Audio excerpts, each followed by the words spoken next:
mengatakan kalau peserta mereka ada yang mundur, sehingga Don dan teman-temannya pun akhirnya bisa ikut acara tersebut. Hingga cerita di jalan mereka pulang dengan penuh sukacita karena berhasil mendaftar. Mereka ternyata bertemu dengan Atta yang sedang minum di pinggir jalan. Atta tidak sengaja mendengar kalau mereka itu berhasil mendaftar. Jelas dia tidak terima nih. Bukannya tadi kuotanya sudah penuh. Kesal karena Don bisa ikut pentas, ia pun akhirnya mengambil buku dongengnya Don. Don berusaha mendapatkan buku itu namun tetap saja tidak bisa. Dan Atta pun pergi sembari membawa buku itu.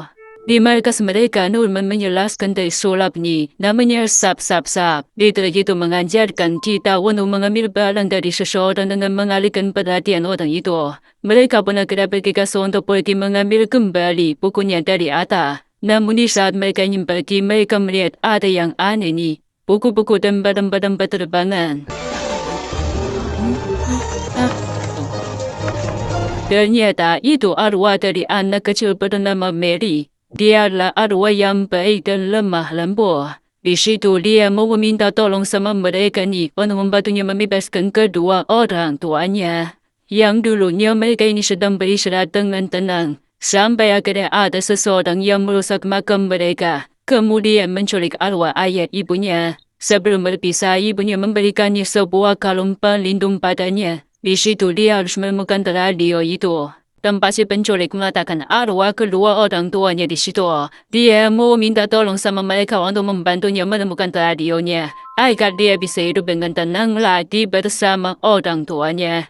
Yang awalnya Don sempat egois nih, dia tidak mau membantu Mary, karena ia merasa urusannya dia saja belum selesai. Masa dia harus membantu orang lain dulu? Bukunya saja masih di tangannya Atta. Bagaimana dia nanti mau ikut pentas? Di situ Mary dengan tegas memarahi Don dan memberitahunya kalau Mary saat ini sedang berpisah dengan orang tuanya, yang seharusnya Don juga bisa mengalaminya. Melihat Don yang tampaknya tidak ingin membantunya, Mary pun memberitahunya kalau dia nanti akan membantu Don untuk mendapatkan buku itu sebagai gantinya. Dia juga menunjukkan kehebatannya pada Don. Mary menjelaskan nih, dia bisa memilih siapa saja yang bisa melihat dia. Sehingga kalau dia tidak memilih Atta, maka Atta tidak bisa melihatnya. Dia bisa mencuri bukunya dari Atta tanpa ketahuan. Don pun langsung senang nih. Dia pun menerima tawarannya Mary untuk membantunya bertemu dengan kedua orang tuanya. Asalkan Mary berhasil mendapatkan bukunya itu dan memberikannya kepada Don. Di sisi yang lain, ada penculik arwahnya itu yang sedang berkomunikasi dengan seseorang. Dia sepertinya melaporkan kalau ada nisan yang tidak bisa dibongkar. Mungkin nisan yang dimaksud itu nisannya Mary. Soalnya Mary dikasih kalung pelindung sama sang ibu.